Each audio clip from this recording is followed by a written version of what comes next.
7:36, Nashville's Morning News on Super Talk 99.7 WTN. Dan Mandis here along with Johnny B. Ken Weaver. Tennessee Attorney General Jonathan Skrmetti is suing BlackRock Financial. Now, this is a massive financial institution, and the Attorney General alleges that they have been lying about their woke investment practices.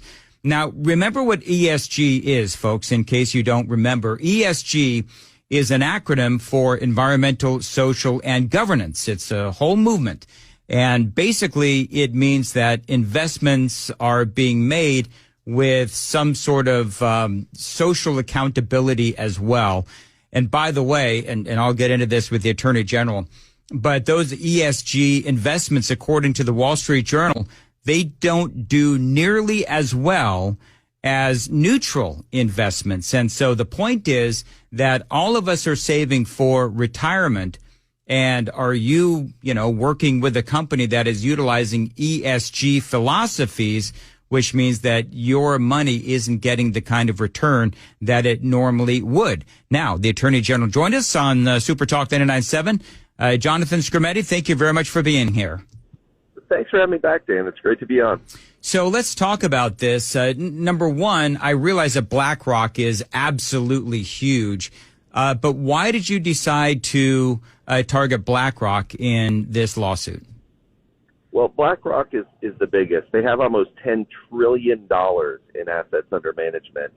And so when we're looking at who's been kind of most out front on this conduct, there are several companies that have been engaged in this, and I'm certainly not saying we're giving anybody a pass, but BlackRock was the right place to start. So talk about, part of this lawsuit is that they're misleading their investors. They're misleading their clients as far as, whether or not they actually utilize ESG philosophies? Yeah, so you look at the statements the companies put out, and some of them say, hey, we're playing it straight. We will do nothing with your money but try to maximize the return on investment.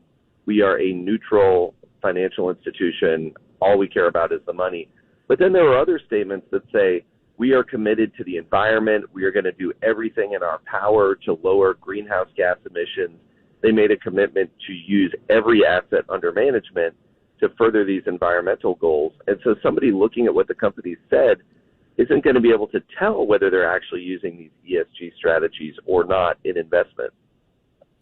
I think part of what happens is you have people on the left who will say, oh, this is just a vast right-wing conspiracy. It's really not. I mean, this is something that if you do even a modicum of research, which I know that you have, Attorney General Jonathan Skrmetti, that this is something that is pervasive throughout the financial industry. Let me ask you this for folks listening. How pervasive is it? I mean, BlackRock, you're right, it is huge. How many financial institutions are engaged in this? So I don't have a hard count, but they've joined these alliances. So you look at the Net Zero Asset Managers Initiative. You look at the Net Zero Financial Services Alliance. There's an insurance alliance. There's a bunch of these different organizations. And the overwhelming majority of the large entities in these financial spaces have signed on. This lawsuit is being reported as, and this is a quote, and I've seen this everywhere, a first of its kind. In the news today is that House Judiciary Committee has now suspended BlackRock and others to, subpoenaed BlackRock and others to turn over all documents related to their ESG investment decisions. So this is, in addition to your lawsuit against BlackRock, it has also caught the attention of the House Judiciary Committee as well. Will the congressional investigation impact your lawsuit on behalf of Tennesseans, or is it kind of coordinated? How does that all work? Well, I mean, I think it's dovetailing. We haven't coordinated with the House at all, but just like ESG didn't happen because of something one person did, making sure that we get back to honest investment strategies where companies are clearly communicating to investors how they're making their decisions, that's going to be a team effort. And this is so pervasive, it's gotten so big that it's going to take a lot of pressure for people on the financial industry to return us to the bland world where all the financial guys want to do is make money, and the policy gets made by the elected officials. Well, and it's crazy, too, because it used to be, I don't know, maybe a couple of years ago, I remember a time when it was a financial organization's, a financial institution's responsibility to make you the most money, get you the most return on your investment.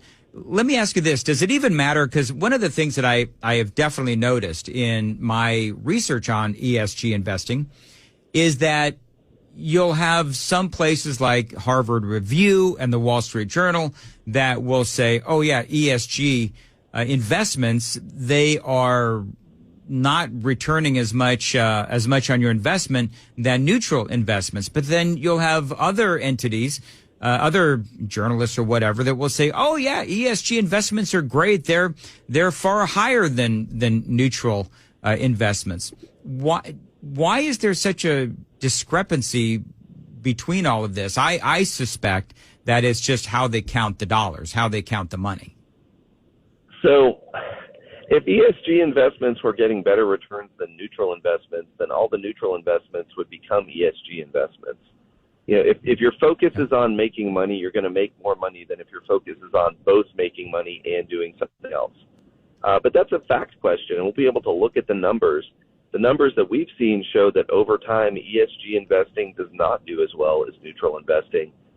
But I do want to say, listen, if investors want to invest in ESG, this is America. They can choose to do that. Companies can sell them products that do that. The key is they have to be honest about it. They got to be transparent about whether a particular investment is being managed in a way that furthers environmental goals or whether it's strictly being managed in a way that furthers return on investment. Well, you're right. If that's how people want to invest, I'm all about pro-choice in that sense. And if you want to have some sort of a societal or social construct you're investing, knock yourself out. But when they're obfuscating what they really do, then I think that is obviously a point of concern.